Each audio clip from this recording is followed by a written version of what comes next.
Good evening, good morning, and good afternoon.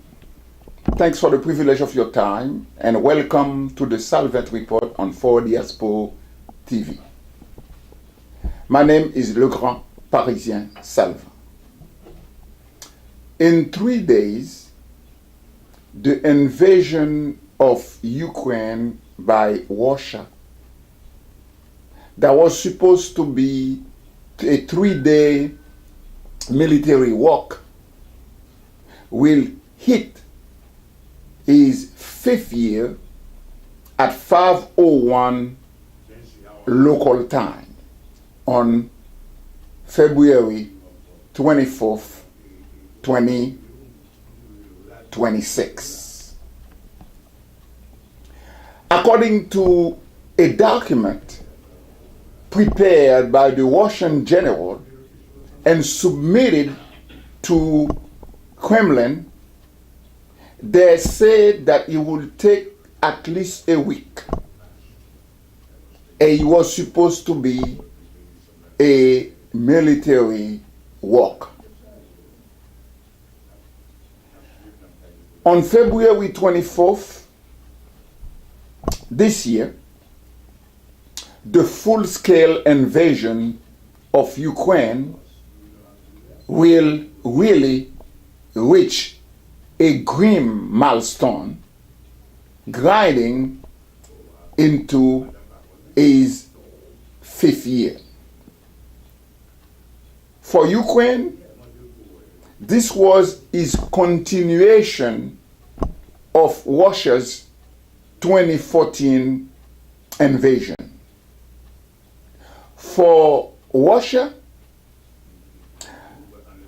what was branded as a special military operation has now gone on longer than even the Soviet Union's Great Patriotic War from 1941 to 1945, and this war has cost hundreds of thousands of lives. The 22 invasion started as a failed Russian attempt to quickly subjugate Ukraine, but has become Europe's largest conventional conflict since World War II. A war initially defined by maneuver in which Russian forces try to leverage speed and surprise turned into one of prepared defenses, advance measured in meters, and lengthy sieges. Since 2023, he has taken on a positional and attritional character. Now, it is increasingly a war of adaptation, endurance, and exhaustion as both sides struggle to break through of the prevailing battlefield dynamics. What is and what was the Russians' strategy?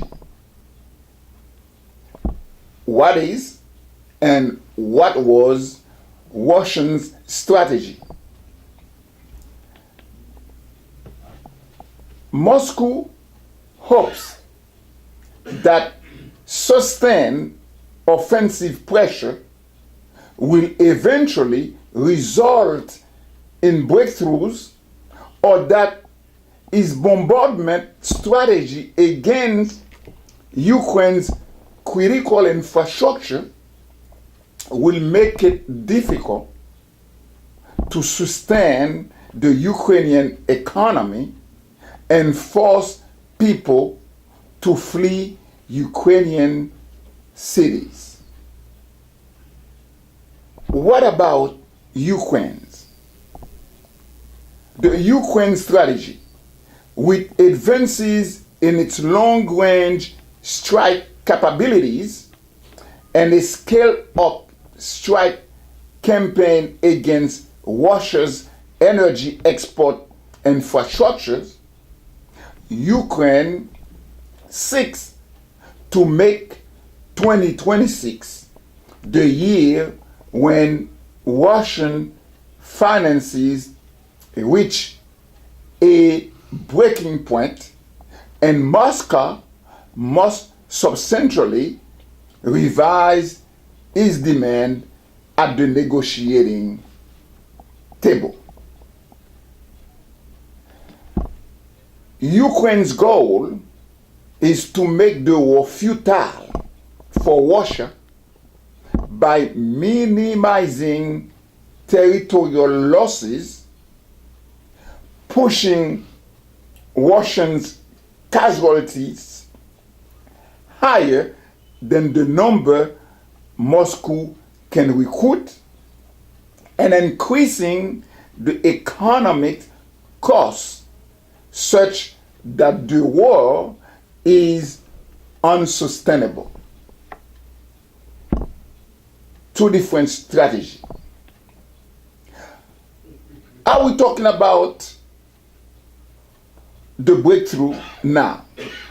How did Ukraine did in 2024, 25, 26, 23, all these 4 years, and this war that was supposed to be a 3-day military walk will start its 5th year on February, that's been in 3 days, February 24th at 5:01 local time or Ukrainian time. Ukraine performed well in 2025, last year. It even ended the year agreeably better than it did 2024, when Russian forces were advancing at an accelerated rate. The situation today is far from dire, although Kiev entered 2026 in a very difficult position. Russia's offensive pace slowed briefly over the winter, but as of late January, it was picking up. Kiev spent much of the past year realigning its relation with Washington and establishing mechanisms to sustain Western support. And Ukraine's drone advantage has also diminished. Talking about Russian losses, talking about the number of casualties, whether in the Russian side or Ukraine's side. We're not going to talk about all the equipment, just like 435 planes that Russia has lost. And we're not talking about special equipment in the number of 4,072. But let's talk about the human cost of this war of choice. This war between brothers. It's ironic when Gorbachev passed away, we were doing something for him, celebrating his life.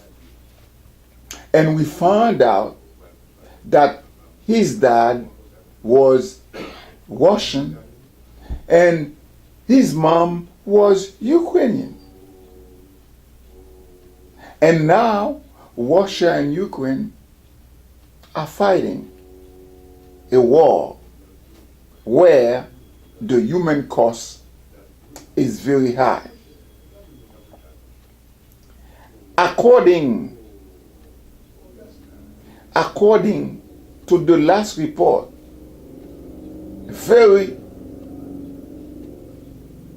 a lot of other companies, a lot of other organizations, Russia has lost, whether killed, wounded, or missing, or handicapped.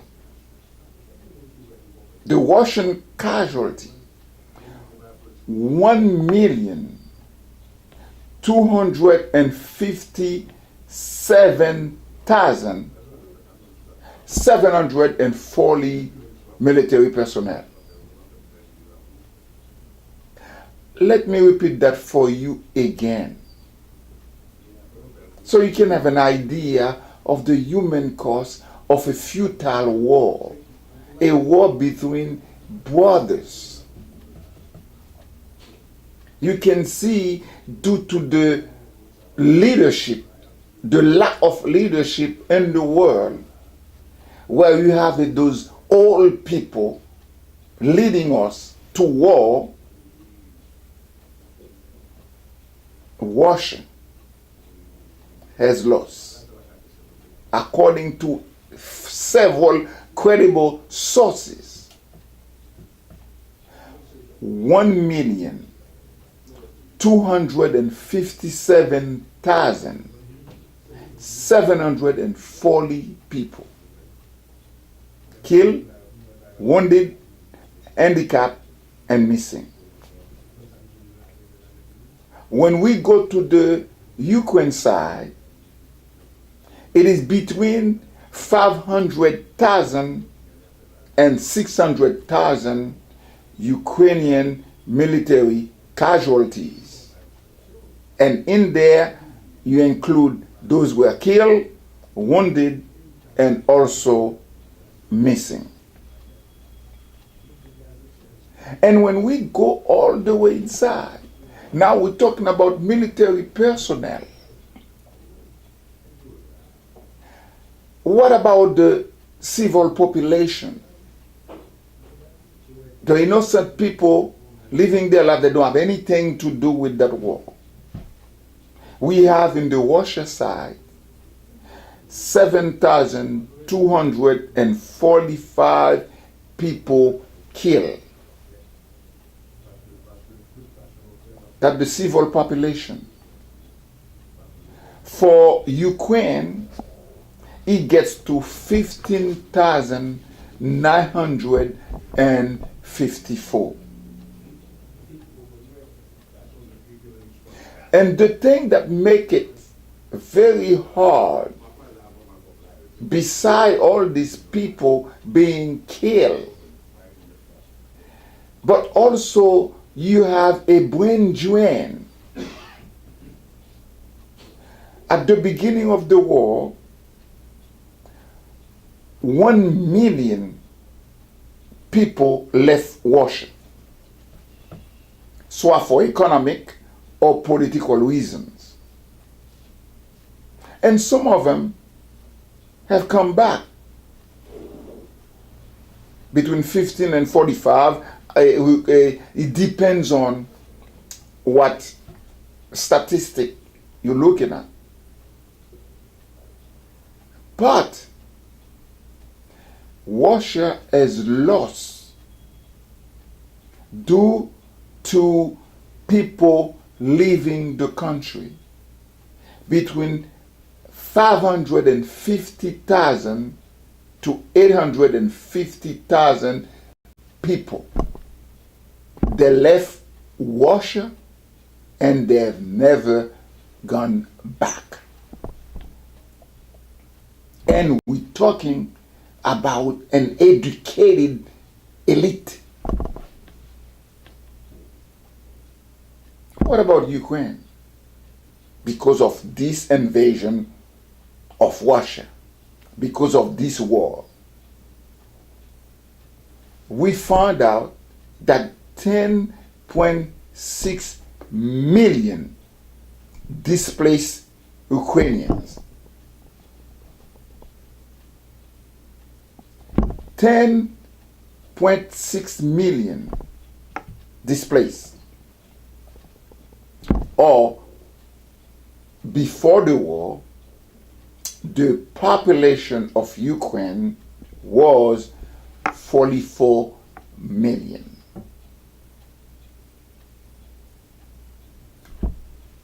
What about people that were displaced? Internally, people going from one place to the other. 6.9 million people internally have left their houses, their neighborhoods. What about the number that have left Ukraine and they went everywhere, Europe, US, and every, etc.? We found, checking on all these reports from all these credible sources, that 3.7 million Ukrainians left Ukraine and internationally displaced, meaning they were US, Europe, everywhere. They could go to avoid being in Ukraine due to the invasion of Russia on February 24th, 2022. A war, I'm repeating it for you, according to the documents submitted by the Russian general to Putin, that was supposed to be a 3-day military walk. But what Putin called the special military operation is now going to start its 5th year at 5:01 local time. From 3 days to 5th year, 5 years. You can get your calculator and then time 365, and you see from 3 to that number.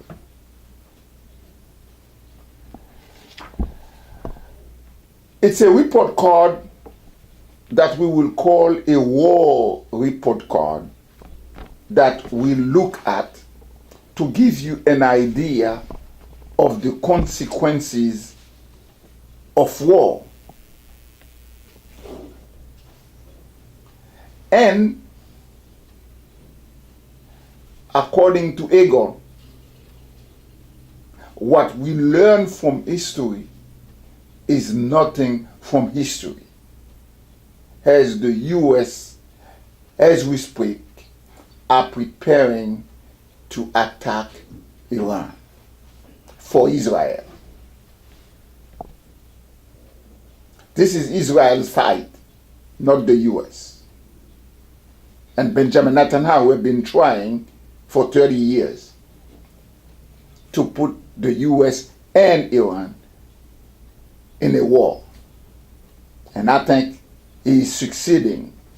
Maybe by the time we're done you watching this, the US would have already attacked Iran.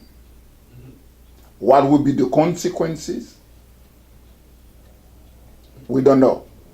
And the US think it's going to be a 3 or 5 days military walk. Be my guest. Go ahead.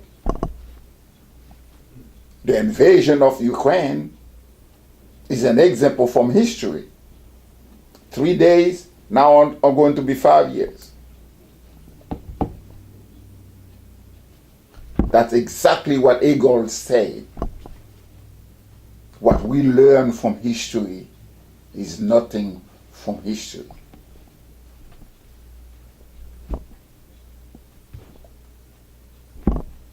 Therefore, we can tell you that the war is going. We talked to you about the Ukraine strategy, also Moscow's strategy. Let's talk about the early years of this war. Perceptions and expectation change throughout the war. That's a given. Perceptions and expectation change throughout a war. In February 2022, Ukraine seemed to be on the precipice of disaster. U.S. intelligence made clear that an unprecedented Russian military buildup on Ukraine's borders was the first stage of an operation to seize most of the country and install a pro-Russian regime in Kiev. That's what I was talking about. Even the U.S. intelligence, even Europe intelligence, they thought it was going to be a 3-day military walk. Russia will seize most of the countries and install immediately a pro-Russian regime. Yet, Ukraine's government remained skeptical that a large-scale invasion will take place until the final days. They didn't think Putin will invade Ukraine. Some key U.S. allies also had a different interpretation of the same intelligence. Much more could have been done to prepare and organize the country's defense. But Washington assumed that Russia would succeed in the initial conventional phase, but struggle to occupy the country. Washington could have prepared better Ukraine, but they assume that Russia will succeed. Maybe they have reviewed also the report from the Russian general submitted to Kremlin saying that it's going to be a 3-day military walk. The Russian plan was heavily premised on faulty assumptions. One, the belief that Russia's forces could quickly isolate Ukraine's forces, encircle Kiev, and shock the Ukrainian leadership with several days of strikes. Russian intelligence believed he had set the condition for a short military campaign. Unfortunately, none of these assumptions prove true. The Russian military ran headlong into resistance and was unprepared for a major conventional war, and the casualties it would entail, while Ukraine rallied Western countries to its cause. Russian forces were defeated in Kiev and Ukraine south, but they redeployed and began leveraging their remaining firepower advantage. However, Ukraine launched two successful offensives in Kherson and Kharkiv, with the latter leading to a major Russian rout.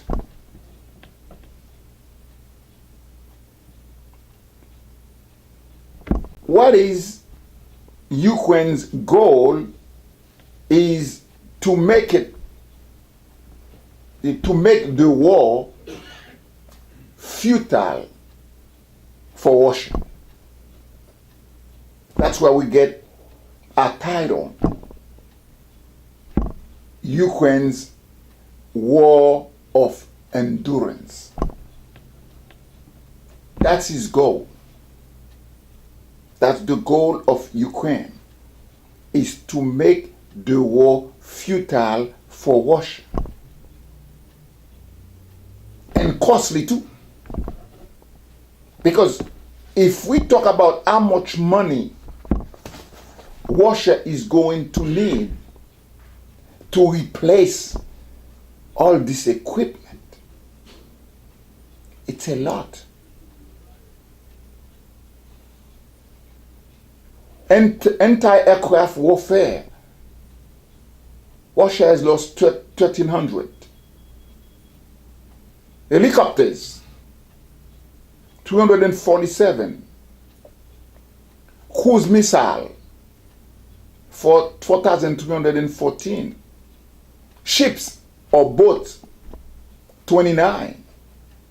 Submarines, 2.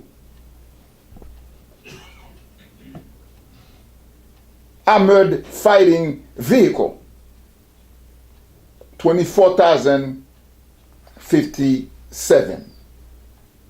And what about the tanks? Tanks, 11,683. This is the equipment lost by Russia. And more importantly, what we talked at the beginning is the human cost. 1,257,740 military personnel, plus 7,245 civilian. Ukraine goal is to make the war futile for Russia. Going into in 2024, Russian forces increasingly switch to assault by small group of infantry, while Ukraine compensated for its lack of manpower and artillery ammunition by investing more and more into its drone units. The conflict, previously defined by artillery and mechanized formation evolve into one of precision strike capabilities, electronic warfare, and drone.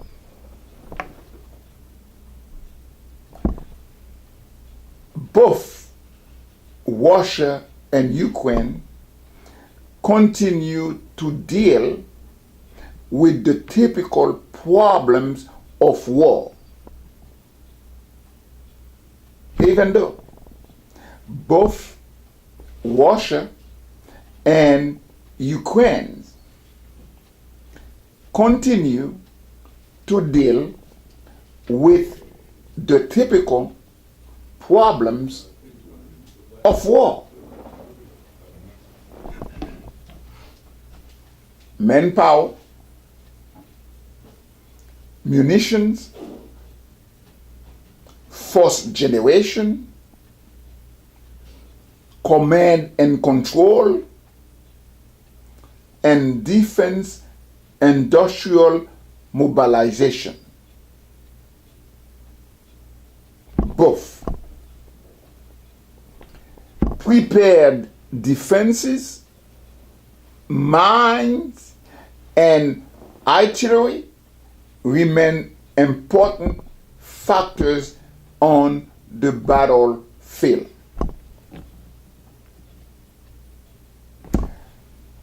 For all the ways technology has shaped this war, the challenges both forces face are deeply familiar to those who have studied wars of the past.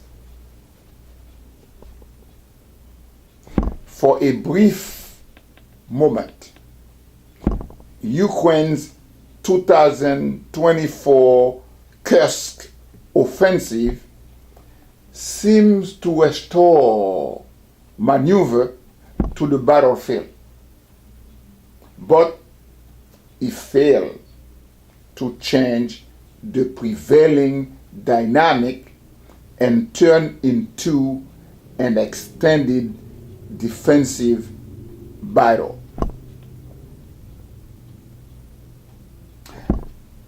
From a distance, it may not seem like much has changed in the last 3 years.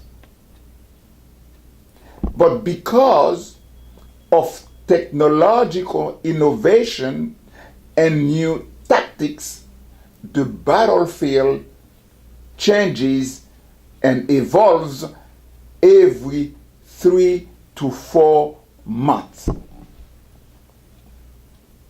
Let me repeat that again using Hegel assertion, saying what we have learned from history, it's nothing from history, as the US is preparing to attack Iran for Israel.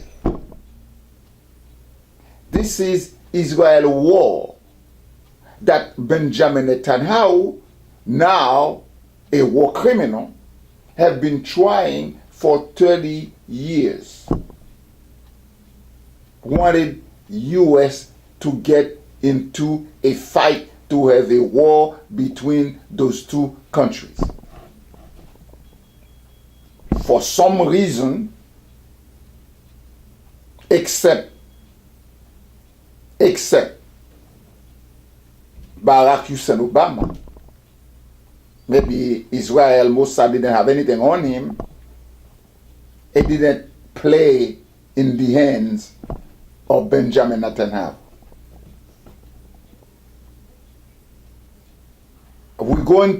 We're saying again what we have just said a while ago as we contemplating the possible war between US, Israel, and Iran. just like last June.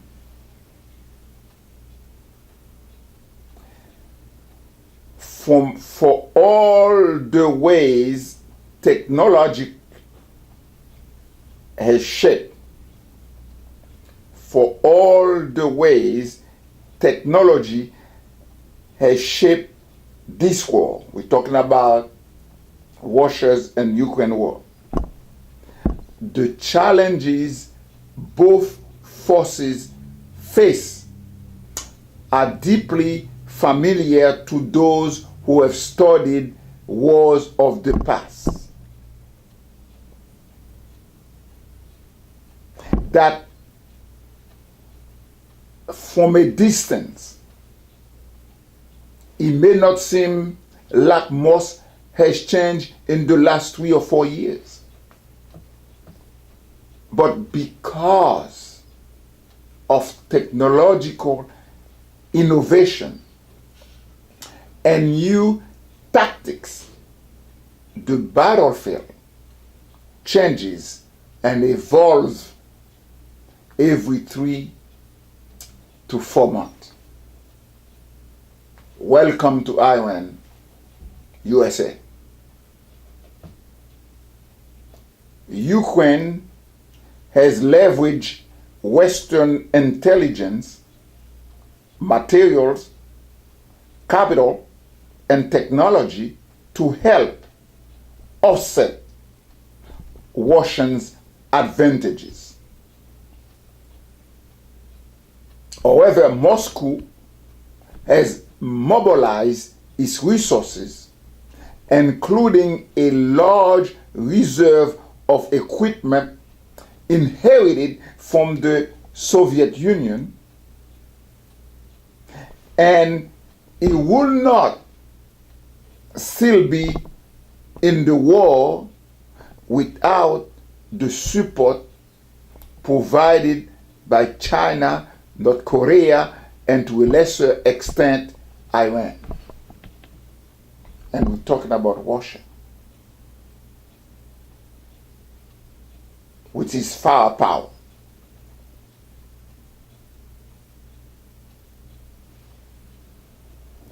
It wouldn't last that long if it weren't for the support provided by China, North Korea, and to a lesser extent, Iran. What about the fight today? Now we are talking about the early years. And I keep repeating that as it relates to wars. When you go to war, you know what you're going to do. But you don't know what the enemy is going to do. And things change all the time and every time. What was supposed to be a 3-day military walk is going to start its 5th year on February 24th at 5:01 a.m. local time. Yet, the way Russia has been fighting, using small groups of infantry or lightly motorized troops to bypass Ukrainians' position, simply doesn't generate enough momentum to turn a breach into a breakthrough. As a result, the Russian military has not been able to exploit cases in which it enjoys localized superiority in drone unit. The Russian offensive has become nearly a year-long slug, difficult to exhaust but also unsuited to achieving rapid advances. Since 2024, Russian forces have been grinding their way through the front, conducting small-scale operations across a 750-mile front line. Although Russia's priority remains capturing the rest of Donetsk, at any given time, it has multiple axes of advance intended to pressure Ukrainian forces. This approach, however, disperses the Russian effort, enabling Ukrainian forces to hold Russia to incremental gains.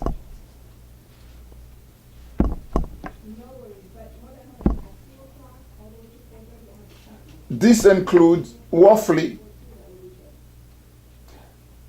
1,930 square miles in 2025, compared with 1,620 square miles in 2024.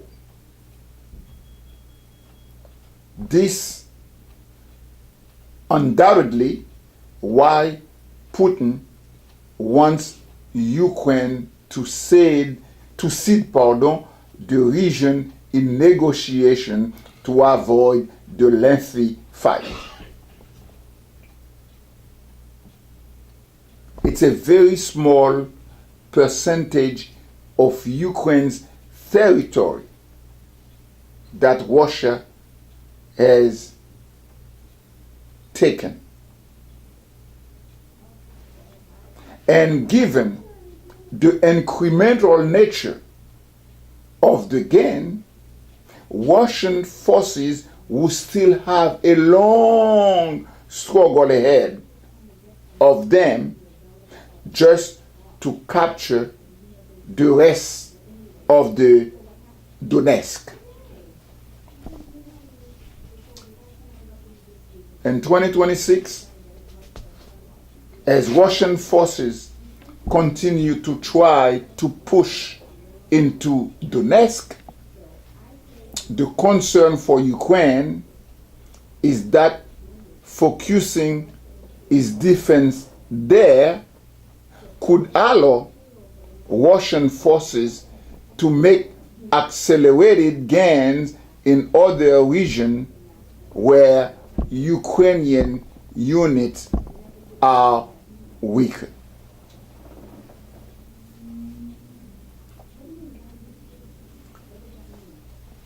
Both sides have expanded their strike campaign against critical infrastructure and defense industrial production. Russian strikes against Ukrainian infrastructure in cities, already a regular occurrence, have been particularly brutal in this year's much colder winter. Ukraine's household electric grid is under growing pressure from regular Russian strikes on substations. Rolling blackouts have been common in Ukraine since October, but the situation has now grown so dire that residents of Kiev receive electricity for only an hour and a half or 2 hours some days in this month of February. Ukraine's strikes, however, are largely oriented toward sapping Russia's ability to sustain the war financially over the medium term. It is unclear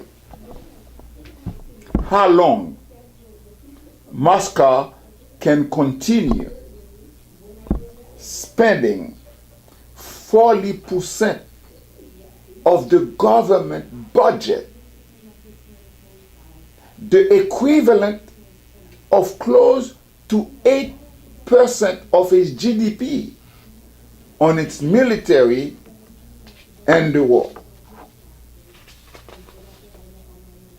How long Moscow is willing to spend that? And the challenging ahead. What are the challenges ahead for Russia and Ukraine as the war is going to start its 5th year on February 24th, 2026 at 5:01 a.m. local time? Both Russia and Ukraine face challenges in 2026. Despite Russia's tactical adaptations, its combat efficiency is not improving. The Russian military essentially is preserving equipment but suffering much larger losses on manpower. The Russian military grew from close to 900,000 before the invasion in 2022 to about 1.3 million in 2025. Why? But almost all Russia's recruitment in 2025, between 30,000 to 35,000 enlisted per month, this is only was to replace combat losses. 1.2 million military personnel either killed, wounded, handicapped, or disappeared, or missing.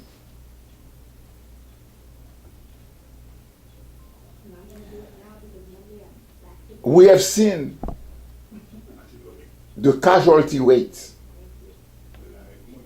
between 500 and 850 Ukrainian.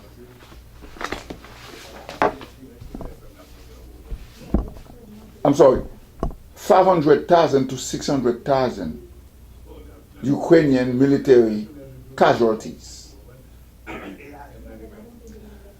1.2 million Russian military casualties.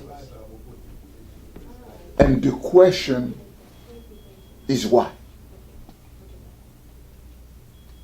One thing worth noting is just because between April 2nd to April 4th, 2008, the American President George W. Bush put out an action plan in which he was invited Georgia and Ukraine to be part of NATO. That's the real source of that war now. And the US is responsible via NATO. More and more time is working against Moscow. Some units have developed an effective systemic approach that uses drones to isolate an area and steadily degrade Russian forces there, allowing infantry to steadily take the area back. Ukraine really is going into the war's fifth year with a few modest offensive successes, and he has not spent all his time defending. The Ukrainian armed forces have consistently used technology to offset their manpower disadvantage. Despite advances in autonomy and artificial intelligence, most systems in Ukraine remain crew-operated and require maintenance, logistic, and enabling technologies. In brief, drone warfare is still manpower intensive. Unfortunately, this is where Ukraine faces problems, because thousands of personnel are absent without leave. Let's conclude with this. Wars are contests of will and endurance as much as they are contests of system. Washington is very impatient, visibly seeking a settlement by the summer, but an artificial timetable cannot easily be imposed on this conflict. Thanks for the privilege of your time. My name is Le Grand, Parisien Salvant. See you next time.